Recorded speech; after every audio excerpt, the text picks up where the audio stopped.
Hi, how's it going? So this is Angelo with your tips for Coachella camping. Number 1, bring Kool-Aid. Number 2, bring gin. Number 3, make jungle juice. Very key, very great. Also, a pillow's good. A towel is essential. Lots of marijuana is essential too, because you're gonna wake up and it's gonna be hot, you're gonna be grumpy. Wake and bake's perfect. And also like beef jerky. And by the way, you can make a beef jerky sandwich if you want to. Wow. Beef jerky sandwich. There are, we just found out that there's really like disposable grills. Our neighbors from England, it was really cool. They busted out with a disposable little grill. Very handy.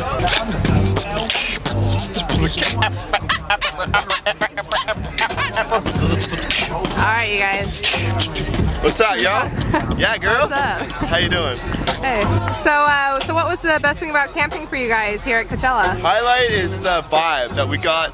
Everyone here is just like in the same, it's like the biggest group of like-minded individuals that I've ever seen, and everyone is so down. Haven't seen one fight.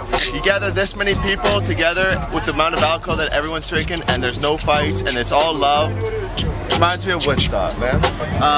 Frisbee! Dude, bring your Frisbee. Frisbee is very essential because because before the concert starts, you're here for like at least 4 hours with your friends, and a Frisbee just really comes in handy. Some sort of little paddleball thing. Just water and beer and alcohol. Alright. Because I'm from the hood. I love this place, so much sun, and I don't even fuck if I'm gonna find out fun, because you just keep going. Film on the camera and the camera is flowing, but you keep beatboxing and I just keep blowing. Let's switch it up, motherfucker, keep going. I like the ladies and they really look good when I'm in the mall. Fucking